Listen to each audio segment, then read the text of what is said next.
Hey everybody, welcome to Go Conference. Wow, this week is going to be incredible as we discover how God's using us around the world, how God's using us in North America, and how God continues to focus our church on mission. I'm here with Pastor Tim Hood, our missions pastor. Tim, are you ready? I'm so ready. This is great. It is great, and it looks a lot different. But if you're joining us and you've ever been a part of Go Conference before, you know we don't usually set up like this. But what we are so excited about is that our Concord family and even folks far beyond are getting the chance to hear about what it means to live a life on mission.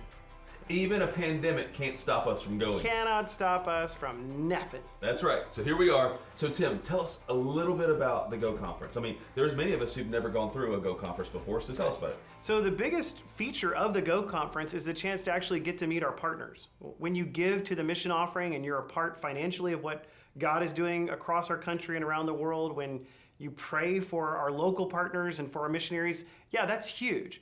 But it's hard to feel deeply, it's hard to give sacrificially, it's hard to really pray intentionally without knowing people. And mission involvement, like the first step of that is just knowing. So a big part of the Go Conference is knowing who we partner with, knowing what they're doing, knowing about the types of ministries that are involved. And this year, we're really drilling down deep in North America. Yeah, Concord is involved all over the world. Concord has ministry partners all over our city, all over area code 865. But we're really focusing on North America, on our work in Cleveland and New York City, on Atlanta, Montreal, and in Puerto Rico. We want you to know what's happening there. We want you to know the workers, our partners, what they're doing, and how you can be involved in it. That's the huge piece. We want you to find your place in whatever that looks like, to give, to pray, to go, to be involved in what God is doing in those places. You know, Tim, we think and talk and speak about missions all the time. And as folks meet our missionaries these next couple days, my hope is more than just knowing of them, it'll be this moment where you cross the line and begin to go. Right. Like there's something about being on the field. There's something about, even in a short-term experience, to go and lock arms and see the kingdom of God. You know, when I first came to Concord, Tim, one of the first things you said is, I can't wait to travel the world to show you where Concord is working. And we've gotten to do a little bit of that right before the pandemic. Did not know how close we were cutting. That's right. But we got to see incredible work being done. We've gotten to see that in Cleveland, and we've gotten to see that in New York. Tim wanted to eat ethnic food in New York, and I wanted to eat pizza. It went great. It did not go great. We did get cheesecake though, so that was a huge win. So that was it. It's the experience of not just mentally going, yeah, we're doing it there, but realizing there is a place for every single one of us. Every one of us. You can be a part of the mission at First Baptist Concord. Like, it's not something for super Christians or for more mature people than you, like every one of us. Moms and dads, I hope you'll get your teenager on the field before they graduate high school. Young adults, I hope that you'll begin to even bank away some vacation days to go and be with one of these partners. Maybe some of you are at life stage, you're like, well, I can't go right now. I've got a young child, or I can't go right now. There's some family opportunities that are coming online that we can all go together. Maybe you think, well, you know what, Pastor, it's just passed me by. It's passed me by. I don't believe it's passed you by. There is an opportunity for you here in our city. There's an opportunity for you in our nation. And there are opportunities for you that you would be able to go no matter your age. I can tell you, I went to South Asia one time, and a lady was on the trip that was in her late 70s. Wow.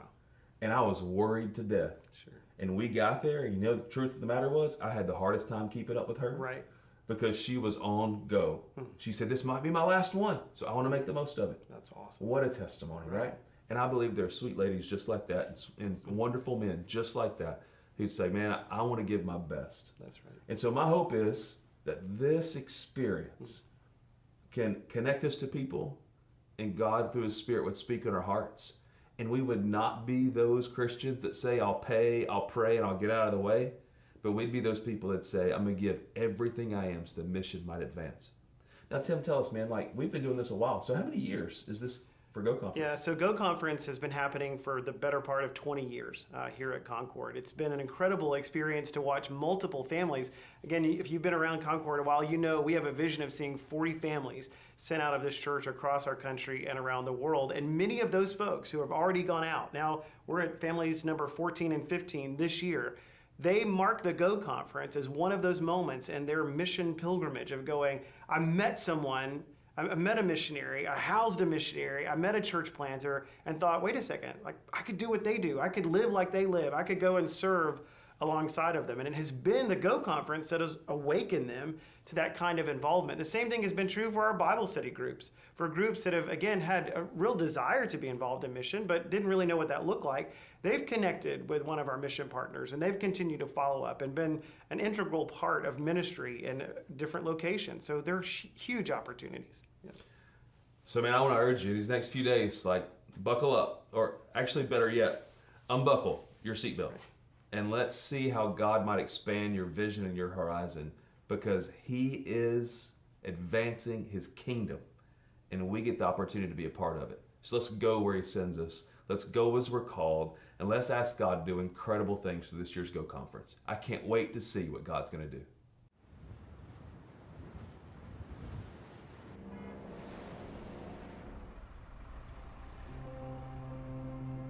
Every Sunday morning,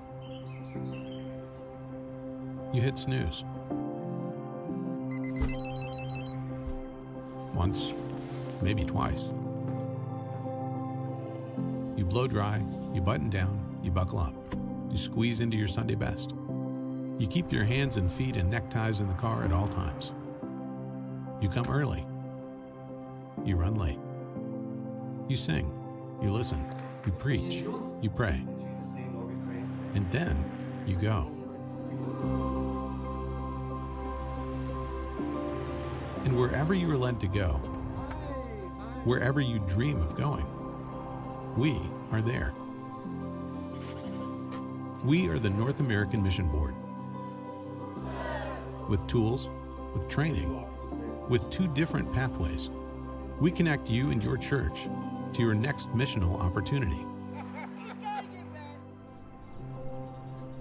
When you want to welcome a refugee who's lonely, when you want to rescue a teenager who's trafficked, or feed a man who's hungry,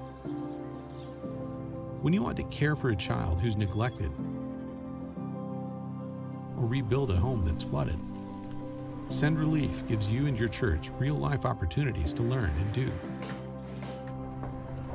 In places where churches are not, where the population is big, but the gospel influence is small, where missionaries are called to start something from nothing.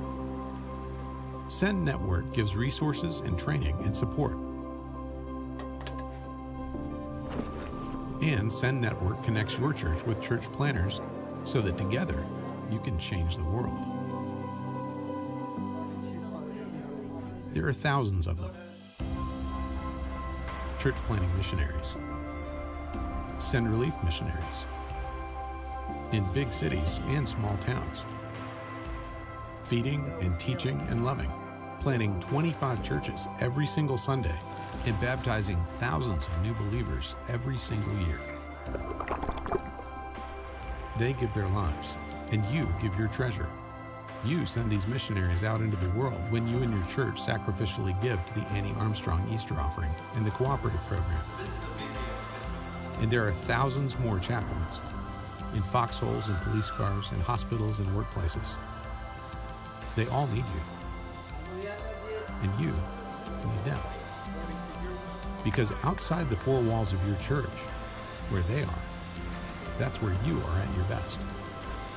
Every believer really can one day live on mission. You and your church just need the very best tools to make it happen. That's why we exist. That's why we create resources like the 3 Circles. Because whether it's an evangelism tool you download to your phone, or a compassion ministry our Send Relief experts help you launch, or a new church you help start through the Send Network, everything we do is centered on helping you and your church share the gospel. That's why we all do what we do every Sunday morning and every day after that. So as you pray, as you go, and as you discover what living on mission looks like in your world, the North American Mission Board is here for you.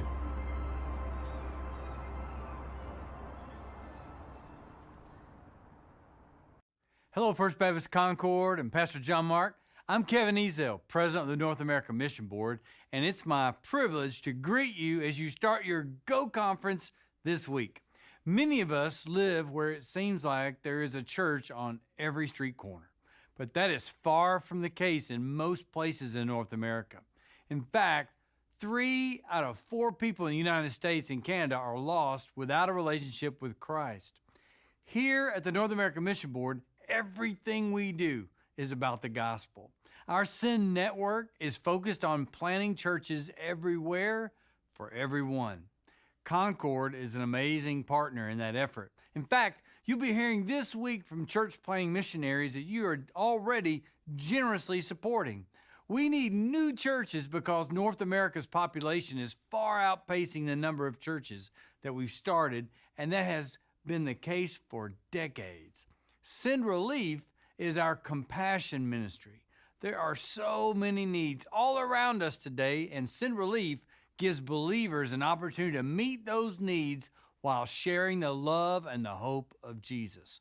Every day, Send Relief is meeting needs here in North America and literally all around the world. We are grateful for your involvement with this ministry as well. I hope this week will inspire you with stories from missionaries and lives that have been changed for eternity. I also hope there will be a challenge for you as a church and for each one of you personally. How does God want to use you? Where might He want you to go, perhaps? Will you open your heart to what He might be saying? As Baptists, we take seriously the command of Jesus to go into all the world and make disciples. My prayer for you this week is that God will guide and direct your gathering and that you will leave with a renewed vision, a refreshed spirit, and a refocused passion for reaching the lost. So that was a terrific view of what North America Mission Board and Send Relief are doing across North America. Special thanks to Kevin Ezell for that shout out and for welcoming you as well. When we talk about what it looks like for you to be on mission, you may be thinking, well, I don't know what to do. I don't even know where to start. Just want to be super clear that we don't just strike off into these cities and into these ministries without a lot of help and without a lot of partnership. And the North American Mission Board and Send Relief are really tip of the spear for that partnership. They're the ones that are crafting the strategy. They're the ones leading the way. And we just come alongside of them to help make disciples that plant churches, to help minister to people that are in crisis and that need the love and light of the gospel. So we work alongside some pretty incredible people. One of those couples is Dylan and Autumn Pentecost. They're some of my favorites in the world. Janet and I had the chance to know Dylan and Autumn even before they married, and we've watched the Lord grow them up and grow them together now as a married couple serving in Montreal. They love the Lord, they love Concord, and they love the peoples of Quebec, the peoples of Canada, and the peoples of Montreal, and God is using them in an incredible way. They individually and then collectively felt this pull, this tug, to be a part of what God is doing in Montreal. Now, Concord's been involved in Montreal because there are a tremendous amount of internationals that have come to find that city home. And there are tremendous opportunities to meet practical needs and to walk alongside the people there in gospel outreach. And so Dylan and Autumn are joining with a local church plant there, and they're doing amazing work, and we want you to hear directly from them. So let's tune in to Dylan and Autumn's story. Hi, First Baptist Concord. I'm Dylan. And I'm Autumn. And we are the Pentecosts. We are church planting team members in Montreal, Canada with the North American Mission Board.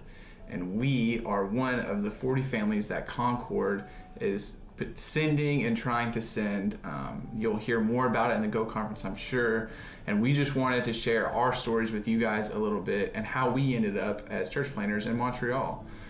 So it goes back to earlier times in our lives when we had opportunities. I had an opportunity to get to intern with a church here in Montreal, and it was a program called Ginsend through the North American Mission Board, and I got to spend just 6 weeks here with a church to see the city and to hear the Lord calling me here. And it was a simple yes at the time as a 19-year-old getting to go to a really cool city and just getting to live on mission there. And through different experiences like that and getting to come back with Concord and the student ministry, the Lord really was continually pulling my heart back here.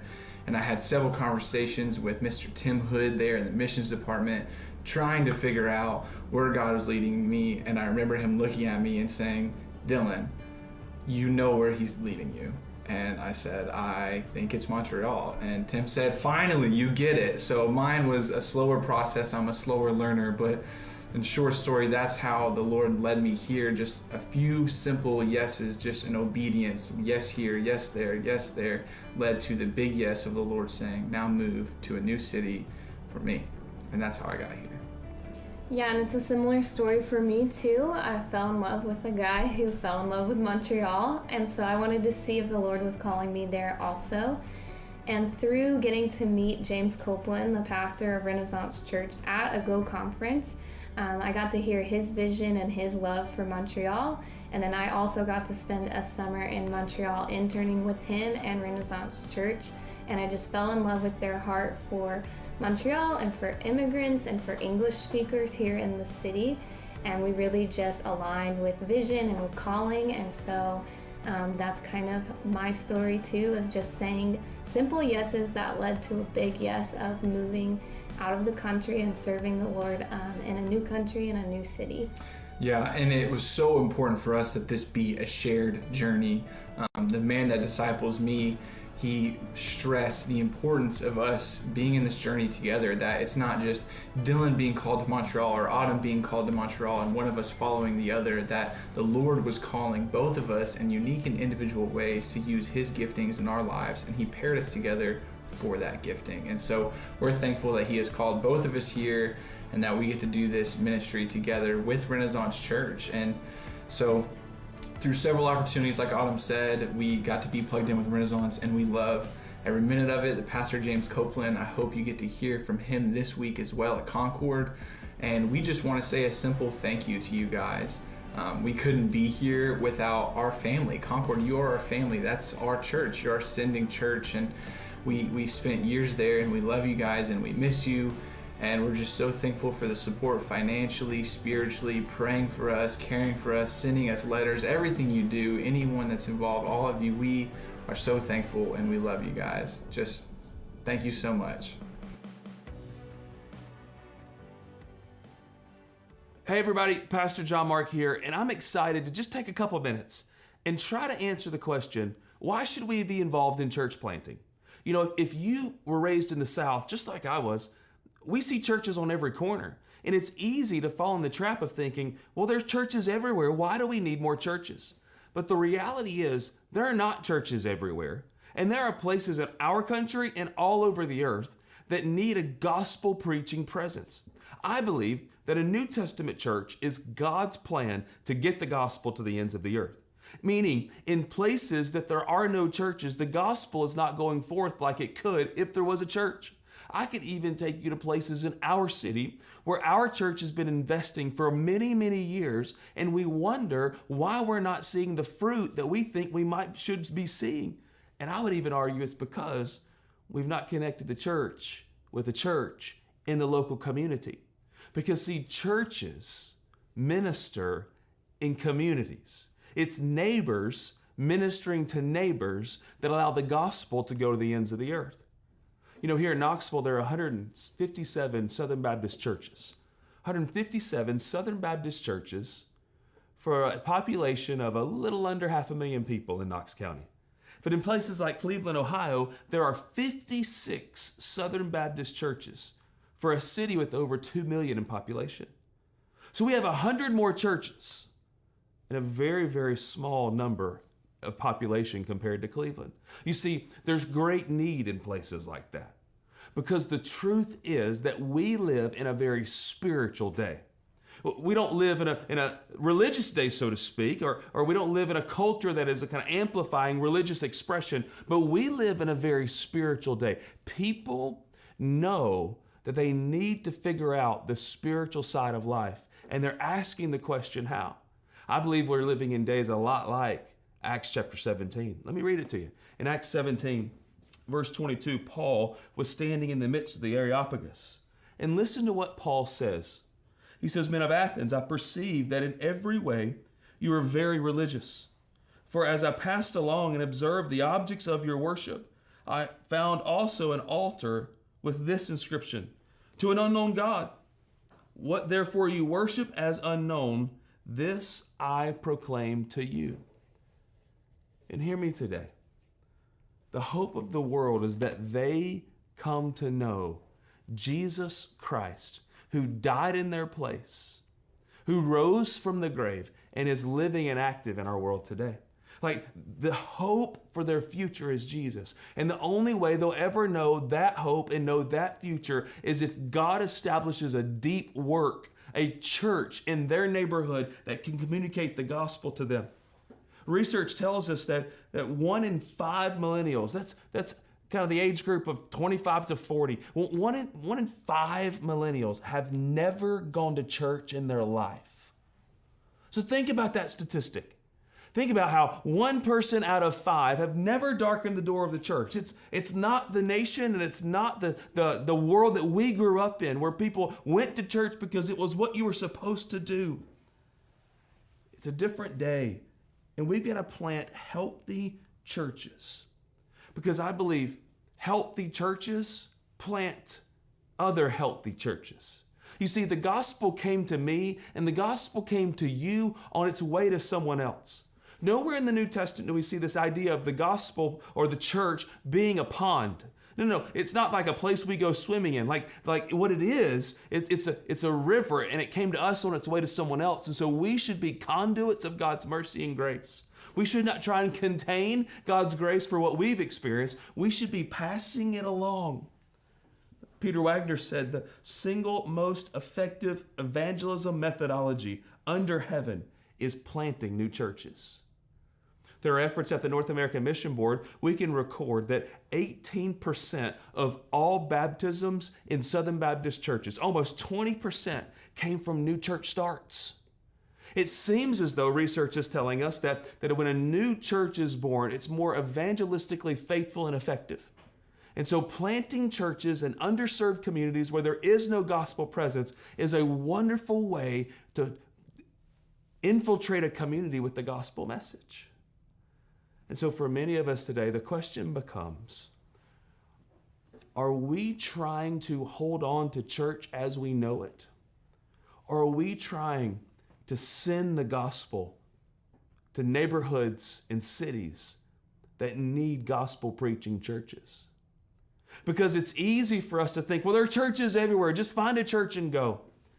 But the truth of the matter is that God has called us to steward the resources and the people and the abilities and the stuff that He has entrusted us with. God has called us to steward those best so that people can come to know Jesus. And it was the church that we're told the gates of hell would not prevail against. And it's the church that we see time and time again being the transforming agent in cities. You see, I really believe so goes the church. So goes the city. When we look in our cities and we see such destruction, we look in our cities and we see such devastation. We look in our cities, we see such poverty. We look at our cities and we see such injustice. Friends, it's the church of Jesus Christ that should step in and minister on behalf of Jesus, so that we as ambassadors with a message of reconciliation can proclaim that this world is not our home, and we were created for more than anything the world can offer, and Jesus is the better way. And so maybe tonight God would open your heart. Maybe God's calling you to be a church planter. You say, no, God's called me to be this. What if God would call you to be a bivocational pastor? That you would work in the occupation that He's entrusted to you, and then you would minister for His glory as a bivocational pastor, and we could start churches in underserved neighborhoods. You know, somewhere along the way we thought a healthy church is a big church. I'd argue very different. A healthy church is a church who's winning people to Jesus and discipling them to do the same. A healthy church are brothers and sisters coming together on mission for Christ and choosing to make a difference with every breath that God has given them. See, for some reason, we begin to equate health with size. You can be a very large church and be very unhealthy. And you can be a very small church and be very unhealthy. But health in an eternal paradigm is investing in eternal things. It's loving the Lord with all our heart, soul, mind, and strength, and loving our neighbor as ourselves. It's living out the gospel in community. It's knowing our neighbors and ministering to them. And every one of us can be a part of a movement just like that. You know, it's amazing to me, anytime you study the book of Acts, what you quickly realize is that the gospel did not explode all over the world on the backs of paid professionals, but on everyday Christians.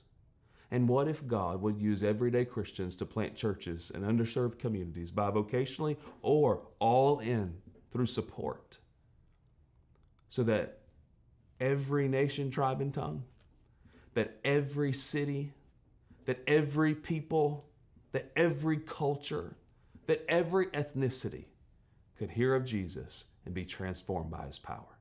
Why plant churches? Because the church of Jesus Christ is God's plan to get the gospel to the ends of the earth.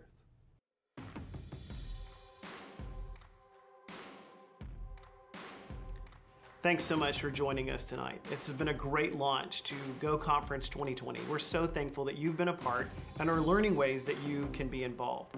Tomorrow night, Friday night, join us back here. Every night, you're going to have the chance to be hearing from more of our partners and finding out more ways that you can be involved. You know, I'm very excited about the start we've had and how we're going to continue just to see God open our eyes and open our heart. But I want to urge you, why don't you go ahead now and begin to consider, pray about, ask the Lord how you should give to support this endeavor. You know, this is impossible without God's people being extravagant in their giving. I mean, this is over and above our regular giving that we say this is worth the extra sacrifice. So maybe get together with your family and decide what you're going to give up. What are you going to give up for the next little bit so that you can give more to missions? You know, for my family, we plan this out monthly. And so we kind of make a pledge of every month we're giving this much to our missions offering, because for our folks or for my crew, it's easier to give in a rhythm or on a schedule than just at one time. And so however you need to do this, begin to think and pray now. There are links at the website, go-conference.org, that you can begin to think about, all right, how can I structure this so that I can leverage my resources that God could do great in cities like we've talked about tonight and in places all over the world. So go-conference.org. Yeah, the dash is in there. Go, then the dash, conference.org. And I can't wait to see what God's going to do.